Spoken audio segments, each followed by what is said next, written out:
we have Canelo versus Crawford coming up, right? But I don't want to get lost in the sauce because we just had some other great fights this past weekend as well that I didn't talk about yet, right? And that was Eduardo Sugar Nunez, who just defended his title against Chris Diaz in a phenomenal fight. But Emanuel Navarrete, the WBO 130-pound champion, hopped in the ring. And I'm like, hold on, that's cool and all, but wasn't there another unification on the same promotion with Top Rank that was available to fight as well? Being the WBC champion, O'Shaquie Foster?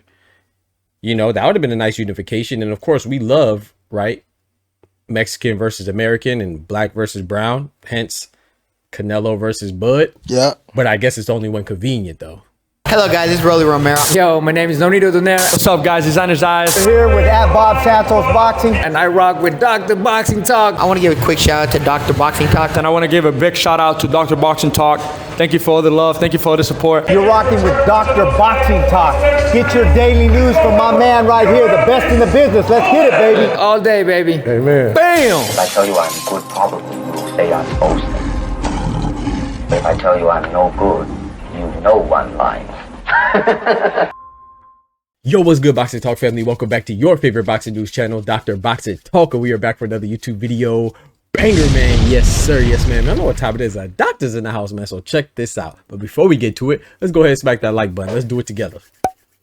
Appreciate you. That helps us to keep going and growing on this YouTube platform. It's just that easy. But you know what else is easy? It's for us to love this sport of boxing, man. Boxing is dope, man. There's a lot of upcoming fights that are great, but there are a lot of fights that just happened this past weekend that were great too. And one of them being the 130-pound IBF champion, Eduardo Sugar Nunez, taking on Christopher Diaz in a phenomenal fight in which he won by unanimous decision. And you know, Sugar Nunez, he has a lot of hype behind him. I like him a lot. He only has one loss that he suffered early, but he had 27 wins, and 27 of those wins coming all by way of knockout. So he was 27 wins, 27 KOs. But now he's 29 wins and 27 KOs, and those last two that weren't by knockout, that weren't by stoppage, that were actually by decision, were his last fight where he won a belt, well, 2 fights ago, where he won the vacant belt that Anthony Kakachi gave up, right? He didn't want to defend his IBF belt. So Eduardo Nunez fought Masanori Rikishi, right? And he won by decision. And then now his first title defense against Christopher Diaz was also won via decision, right? So I think that, you know, I like Sugar Nunez, but I do think that his knockout slowing down is indicative of the caliber of opposition stepping up, right? But I still think that he's a good fighter, and I still expect him to defend his belt like he said he was going to do, right? He said this is many more, you know, this is the first of many defenses to come, and I believe him because he's a beast, man. He was taking some shots and he was giving some shots. But I would say this though, when Emanuel Navarrete stepped in the ring, it got me to thinking, like, I don't know who I got, man. I like both of the Mexican fighters, you know what I'm saying? Emanuel Navarrete being the WBO champion out of Mexico, and then Eduardo Sugar Nunez being the IBF champion out of Mexico. But I also thought this too. I was like, hold on, Emanuel Navarrete, what you doing in the ring, bro? like, don't get me wrong. I love the unification, of course. You know, it'll be a Mexican war. That's what we all love to see. But I thought we also like to see American versus Mexicans as well, right? Isn't that like the biggest combination that you can have in boxing when it comes to viewership and intrigue? Well, how come we didn't have Emanuel Navarrete pursue that against O'Shaquie Foster, who was a WBC belt holder at 130? That fight was available. They're both on the same promotional company. They're both in-house with Top Rank, and WBO is what Bob orders. So if he wanted to order that, right, he could have hollered at President Gustavo Oliveira. I'm sure that fight would have happened.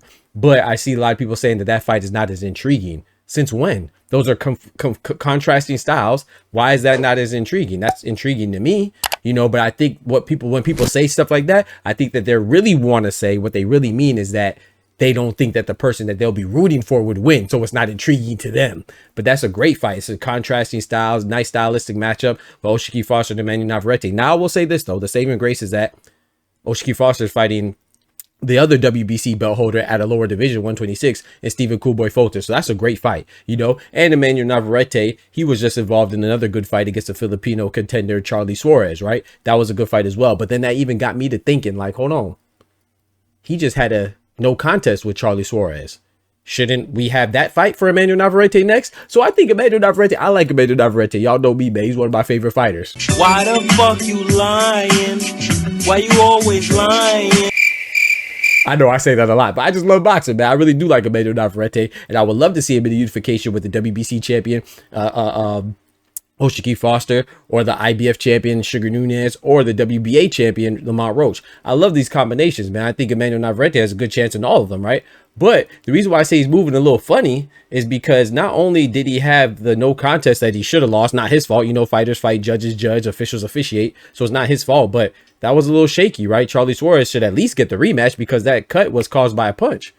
Right, so he definitely deserves a rematch. However, this would be a unification. You know, unifications usually take priority and precedent, right? So this would not be unprecedented for them to seemingly skip over Charly Suarez and prioritize the unification between him and Sugar Nunez, which I'm okay, because it'll probably lead to Suarez getting some step aside money if he wants it. But sometimes some of these guys that are smaller, they don't really have too much of an option, right? It's kind of forced upon them. But you know, I'm just saying, if you consider that, right, the no contest with Suarez.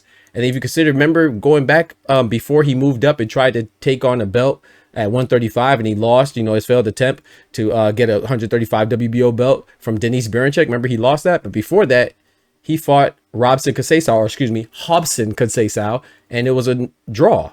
How come we didn't pursue that rematch? You know, it's just crazy because the O'Shaquie Foster lost to Hobson Conceição. That was one of the worst robberies. He did get it back, but they did push a rematch, right? And that was a loss. So I would assume that a draw would want to be, you know, you would want to have that rectified as well and let them at least run it back. So shout out to Emanuel Navarrete. I love this next fight, but I think it's just kind of funny that this is even on the table for him to even step in the ring and hop in the ring with. I would think that there's other fights that would be put first on the schedule before Eduardo Sugar Nunez. Like I said, I do like this fight though, and I'm not holding it against him, but I just think it's kind of funny, you know. I just think it's kind of funny. But the caveat, they saving grace, the silver line is that O'Shaquie Foster's in a good fight with Fulton anyway. Navarrete, this will be a good fight whether it's Charly Suarez or Sugar Nunez. Either way you go, it's a good fight, you know, or even Hobson Conceição again, you know, all those are good fights. So there's not really much to complain about, but it's just funny that, you know, he didn't try to get the draw back with Conceição, and then he went and moved up to 135 and lost to Denise Berinchyk, and then he came back and fought Oscar Valdez for no good gosh dang reason. He already beat Oscar Valdez, and then he proceeded to beat him again in a fight that didn't really make sense, like, you know. But it would make more sense to fight Conceição. It definitely makes more sense to fight Charly Suarez. But if you want, and it also made sense to fight O'Shaquie Foster, but if you want to skip and go to Nunez, I guess we'll see how it goes, man. But y'all let me know what y'all think about that. I just think it's kind of funny. And then speaking of this moving kind of funny, what's up with Anthony Kakashi, man? Who the fuck is that guy? Who the fuck is that? You know damn well who I am. Who the fuck is that? Anthony Kakashi, remember he gave up the belt because he didn't want to fight Eduardo Sugar Nunez, right? And then he was supposed to fight Ray Savage Ford, and then he pulled out. That's why we had Savage Ford versus Abraham Nova. You know, shout out to Abraham Nova for the late replacement. But what's Kakashi doing? Things to make you things to make you go things to make you go These things that make me go, I know we're getting caught up and distracted as we should be in the mega fight between Canelo and Bud. But man, you know, we love boxing right here. We're going to talk about everything, and we ain't going to let them dip and duck and dodge and evade the critiques now. We got eyes on you, Kakashi. We got eyes on you too, Navarrete, because you moving a little funny. I like you, bro, but you got to tighten up. I don't mind you versus Nunez for the unification potential, for the potential unification.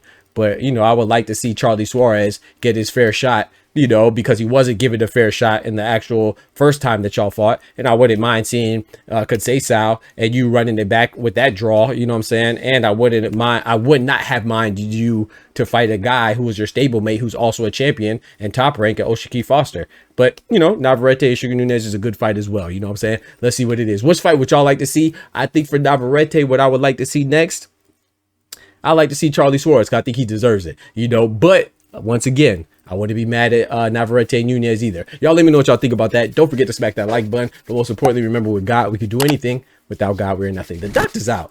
Peace. From the hood to college, both worlds they had to meet.